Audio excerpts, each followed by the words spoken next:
Estamos retornando a mais uma atividade pertinente ao atendimento fraterno da Casa de Miramês, com a temática de hoje, Carme Parentela, através do livro Renovando Atitudes. Lembro que é uma satisfação reencontrar todos com esse trabalho realmente importante, porque muitas vezes que existe no da dor e do sofrimento necessita de um diálogo, somente um diálogo íntimo, um despertar de consciência. Alguns autores são relevantes nos nossos trabalhos, dentre eles Hamed, e como sendo o autor desse livro, através da psicografia do Francisco do Espírito Santo Neto, muito do trabalho realizado por Hamed, principalmente Miramês, Joana de Ângeles, trabalham ou englobam amplamente. Algumas frases interessantes do verbo do autor, ele diz que nós não sentimos errado, mas se interpretamos errado. E alguns pontos que nós vamos ver aqui nos slides subsequentes vão trazer realmente uma solução e um insight ou um despertar de consciência para que a gente renove nossas atitudes. Ele reforça a transformação e uma percepção. Para se perceber, precisa a gente se transformar. Ampliar a consciência, analisar nossas emoções, nossos sentimentos, e muitas vezes nossas emoções e sentimentos a gente boicota, ou então a gente anula por completo. Lembramos que o autor ele incentiva todos nós a modificar os nossos comportamentos, somente aqueles que são inadequados, e assumir as nossas responsabilidades. A autorresponsabilidade, que também vai ser uma das partes, ou creio eu, o fechamento da prática de hoje. A Deisiana fez a leitura do capítulo 4, item 9, e em termos gerais, o Evangelho segundo o Espiritismo ele traça muitos pontos da união, afeição parental, e uma simpatia e uma antipatia. Lembro a todos que, em termos familiares, as escolhas foram feitas por nós. E no processo existencial do presente, nós temos que tentar, se adequar, perdoar, harmonizar, equilibrar o produto de nossas escolhas. E como a temática também não é só a família em si, também tem um karma. E o karma vem de um sânscrito, que diz é uma ação. E a consequência dessa ação, porque toda ação que eu coloco, eu tenho que ter uma consequência. E tudo que nós pedimos nessa vida, principalmente esse irmão, esse marido, essa companheira, esse colega, esse trâmite de vínculo, realmente a gente tem que se adequar. Porque os karmas, eles acontecem para que a gente evolua, certo? E para que nós também tenhamos escolhas conscientes, até em vidas futuras. Mas reforço o quê? O que importa é o poder do agora. O ambiente familiar é um campo de batalha? Se a gente parar para pensar, muitas vezes sim, certo? Se nós percebemos através dos meios de comunicação, hoje, uma mãe mata um filho mata um pai e uma mãe. A terminologia ovelha negra, o desrespeito entre hierarquias familiares, ou então o desrespeito, até contra as escolhas ou as liberdades apontadas por um membro. E muitas vezes nós afirmamos que essas antipatias estão relacionadas ao kármico, à atmosfera kármica. Sempre a gente tem algo para culpar, certo? Mas essas culpas a gente tem que fazer um novo começo, renovar a atitude. Por quê? Porque essas aversões, esses contextos negativos, em termos gerais, são expiações. E como foi algo que foi uma escolha, se a gente realmente conseguir superar todo esse entrave, muitas coisas boas virão para nós, certo? E lembrando que o autor diz que esse ambiente de batalha, que todo mundo tem razão e se fazem de vítimas, acima do coitadinho, não vai trazer benefício para ninguém. E o aqui e agora, né? No aqui e agora, que nós podemos fazer essa transformação interior. Se eu tenho um pai difícil, uma mãe difícil, um irmão difícil, um primo difícil, um apoio difícil, eu tenho que me perceber. Será se eu não sou o difícil da história? Ou muitas vezes eu só vejo no outro aquilo que eu vejo em mim. Muitas vezes me falta maturidade espiritual. Ou, em determinadas situações, pelo aqui e agora, eu posso reformular minhas ideias, entender que as expiações da vida são necessárias e que ninguém muda ninguém. O fato de ninguém mudar ninguém, nós não podemos autorresponsabilizar os outros, porque se um relacionamento acabou, a culpa é de ambos. Se os desajustes familiares acontecem, a culpa não é só de um, a culpa é de todos. As constelações familiares existem sempre. E nós temos que quebrar essa cadeia em termos de coisas ruins que são passadas de geração a geração. E a quebra se dá através do Evangelho de Jesus, através do amor, do exemplo, da caridade e outros pontos positivos que muitas vezes a gente esquece. E como a divina providência fica assim um pouco, sabe-se lá, né? Triste conosco quando a gente culpa o outro. Porque se eu culpo o outro é mais semelhança de Deus, eu acabo culpando a providência, mas tudo é fruto das minhas escolhas. E esses absurdos que a gente faz, a gente só colhe absurdos. Por isso que no âmbito familiar, vamos refletir, vamos aprender a respirar, controlar nossas formas de pensar, porque o pensamento e nossas crenças se materializam. Se minha crença é que a minha família é desajustada e que não tem jeito, isso vai se materializar, certo? E nós temos que mudar nossa frequência de pensamento, porque o pensamento realmente ele se concretiza. Vamos repensar nosso modo familiar de se integrar, se adaptar e por aí vai. Ele coloca outro ponto, as vidas passadas, né, que não são as condições de vidas passadas que te complicam os relacionamentos afetivos. Às vezes a gente fala muito, porque na vida passada eu fiz isso com uma pessoa, aí eu vim nessa vida para me ajustar com ela. Mas na vida presente eu tenho que entender que o passado é passado, agora é o momento de ajuste. Se tu tem uma mãe que foi uma pessoa que você maltratou na vida passada e vocês vieram para se integrar nessa vida, se apoiar, se perdoar, esse é o momento. Aí ficar de encarnação em encarnação, certo? Cometendo os mesmos erros, infelizmente a gente não evolui. E as pessoas queridas que a gente tanto ama vão passando para pontos mais evoluídos, dimensões mais nobres da existência. E vão tristes porque acabam separando-se da gente. E nesse desenfrear, certo, dos nossos erros, das nossas atitudes, só quem perde somos nós. Ele também fala a questão dos adultos dominadores, né? Então, hoje em dia, nós temos pessoas altamente dominadoras que querem escolher a profissão do filho, o companheiro do filho, a companheira do filho, a sexualidade do filho, a profissão, o modo de se vestir, tudo quer dominar. Isso vai gerando cada vez mais adultos inseguros, adultos com sentimentos de rancor.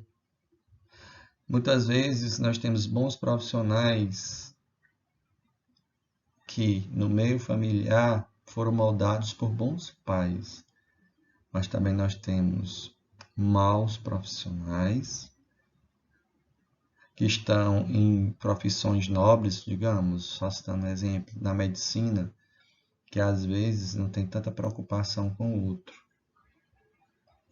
Às vezes é uma pessoa que se formou, que o pai obrigou a seguir essa carreira porque ganha dinheiro, e muitas vezes tem uma forma de cuidar totalmente diferente do que a medicina preconiza. Mas o pai quis, o pai obrigou. E quantos obrigados nas suas profissões se matam, se suicidam, né? Porque os pais muitas vezes querem dominar, obrigam até relacionamentos X, fazem com que os filhos abortem porque não querem que tenham filhos. E o descontrole fica automaticamente cada vez mais pertinente. Certo? E essas pessoas que são dominadas são inseguras, né? Não conseguem suprir suas metas. Hoje nós vivemos um mundo de depressão, de pânico, em virtude de quê? Muitas vezes dessas atitudes dominadoras. Aí vem as revoltas. É claro que as revoltas vão aparecer, certo? E se existe uma revolta, existe um desmembramento.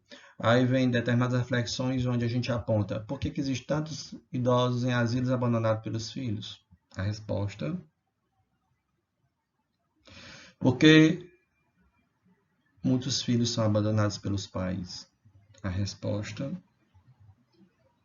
vem da revolta, certo? Porque muitas vezes temos traições. Reflita a resposta.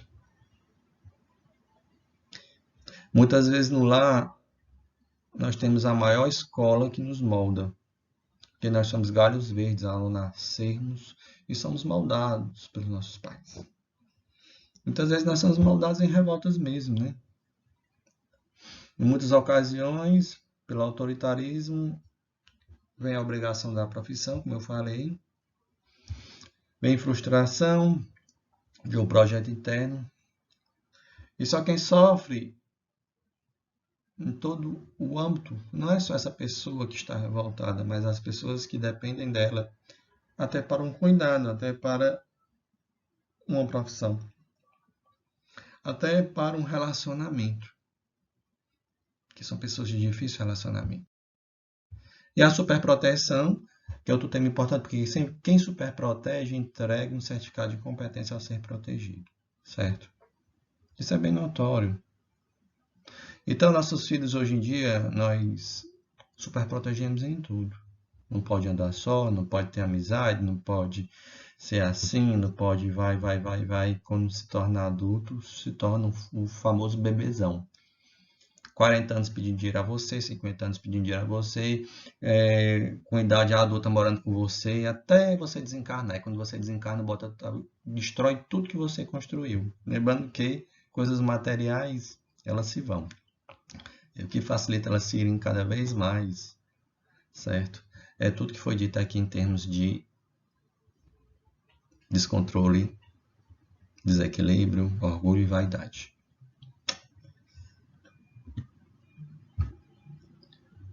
Obriga os seus filhos a compartilhar os seus momentos, pontos de vista. E hoje em dia, nossos filhos, certo? Até a questão política a gente quer que ele siga. Ah, se ele não seguir minha ponte político, ele não é meu filho. Se ele não fizer isso que eu peço, ele não é meu filho. Ele não é do meu sangue. É um desrespeito contra a minha honra. Interessante, né, gente? O quanto a gente constrói pontes nas nossas famílias ou o quanto a gente constrói muros em nossas famílias. Por incrível que pareça, nós construímos pontes. E com esses meios sociais é que nós construímos pontes mesmo, porque a gente só vive bitolado no WhatsApp, certo? Observando fake news, divulgando fake news no nosso meio familiar, desvirtualizando, porque eu nunca vi tanto momento de dor e sofrimento, segregação e muros construídos entre as famílias. E o karma e parentela, né? Com frequência os filhos se defrontam com seus pais por meio da arrogância. Querem-se eles mesmos desbravar suas próprias metas e caminhos, embora às vezes se anulem em certo medo de desagradar o pai ou a mãe, certo? Mas cá para nós, filho é para o mundo, ele tem o seu modus operandi, ele tem o seu modo de pensar. É claro que tem um momento em que você tem que estar próximo, mas quando ele tem a sua maioridade, deixe fluir. Quando ele está na sua dependência, principalmente se você for provedor, tente ver e perceber os talentos, e não anule os talentos do seu filho, colocando, né, em algo que ele realmente não goste. Perceba. Porque essas percepções são essenciais para que a gente tenha harmonia no lar, certo? Nós somos responsáveis por aquilo que a gente cativa. E se a gente não cativa o amor, a paz, a fraternidade, o perdão, infelizmente vai ser difícil. E muitos dos nossos herdeiros, né, não sabem se sustentar materialmente e afetivamente. Gente, hoje nossos filhos, né, que são espíritos, não suportam a separação. Às vezes se suicidam, ou então matam um companheiro ou a companheira. São altamente frágeis, são como copos de cristal, ou são um cristal que qualquer coisa quebra.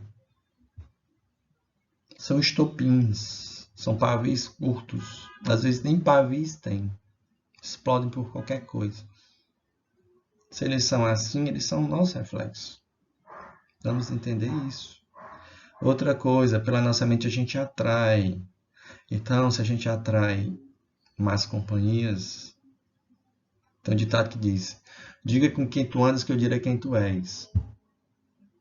Aí pelo Espiritismo é: diga quem tu és e que tu pensas que eu direi com quem tu andas.